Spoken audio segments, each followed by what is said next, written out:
Hey guys, Dino Zero. I wanted to give you guys a quick update on my...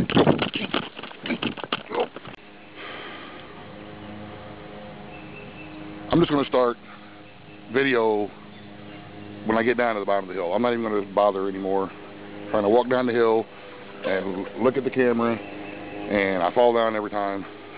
Man alive. I'm going to wind up one of these days and break my daggum neck and wind up as a parallelogram. No, that ain't right. That's stupid. Paraplegic. Sorry, guys. I had a stupid moment. Anyway, I want to show you guys the differences. Remember this part of my garden here, about 5 years ago, was just a great big pile of wood chips. Now, it's really nice, loose, fluffy black dirt. And this down here is just regular soil. But what I wanted to show you was the difference in my tomato plants. You see how this one is already up past the second ring here on this tomato cage, and these down here, same kind of tomatoes planted at the same time, are not even up to the second ring here yet. So that's difference number one that I can tell right away. Difference number two that I can tell is in these potatoes. See these potato plants?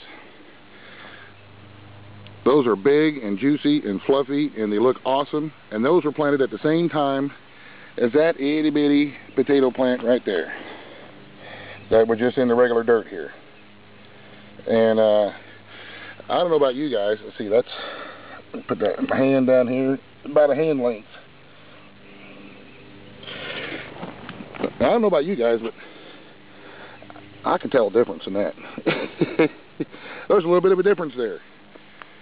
You know, in the peas, I'm going to have to get some strings around here before too long, because the peas are starting to just grow crazy and going along the ground looking for something to climb up.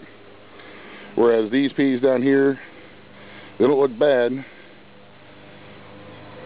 They're growing, but they ain't growing like these over here. So, yeah, there is definitely something to this whole Garden of Eden thing. And if you have the means to find you some wood chips, or if there's some... you know, tree companies, tree service companies around where you can get some wood chips, I would definitely get them. Get them and store them.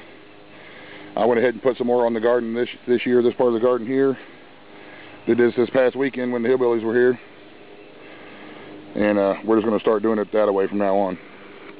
Something else I want to show you was I looked down here by the creek this past weekend. Oh man, another hill. I'm going to fall. Oh, right, okay. I don't know if you can see this. I don't know how well it's going to pick it up or not. Those look like great big tall giant onions, but they're not. That is a great big tall wild garlic, and I'm going to try to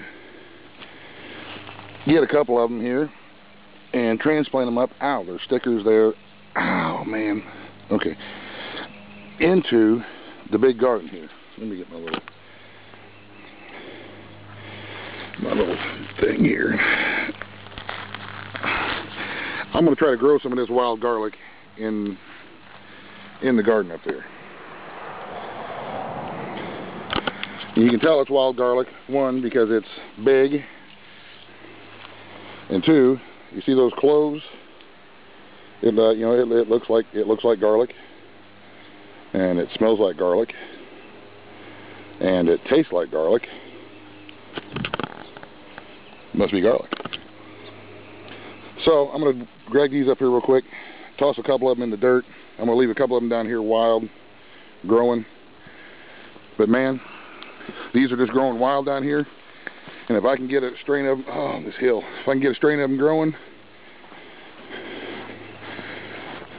free stuff is the best stuff, y'all. I'm all about the quick and easy. So I'm just going to choose a spot over here in this little section. Choose a little spot right here on the end that ain't got anything in it. That's about all I got to do is just make a little thing like that, because this stuff is so loose and fluffy.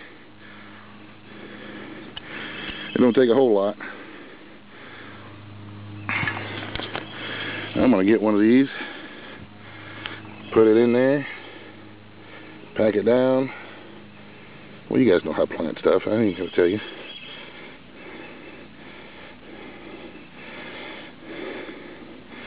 And I'm going to do another one right here next to it. just dig it out with my hand. This stuff is so loose and fluffy, and man alive, it's I'm having a hard time believing how easy this stuff is to work with and maintain.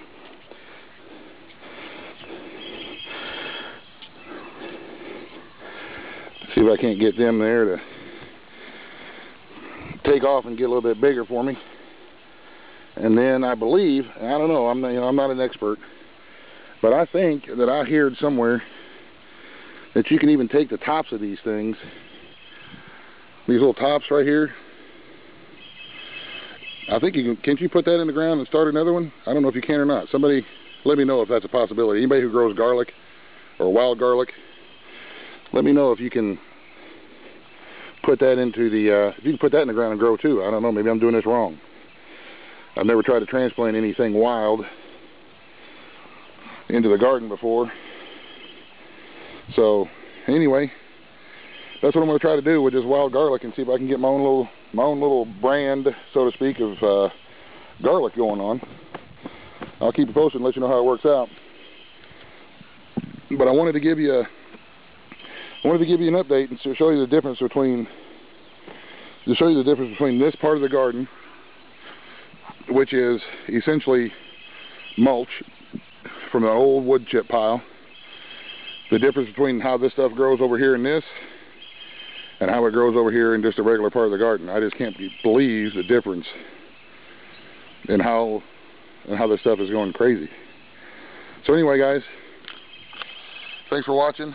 Sorry about falling down again. I don't know how to edit stuff like that out, so you're going to be stuck watching it again. And some people like it because there's nothing funnier than watching a fat guy roll down a hill. Everybody knows that. So anyway, okay, the end. Buzz, the end.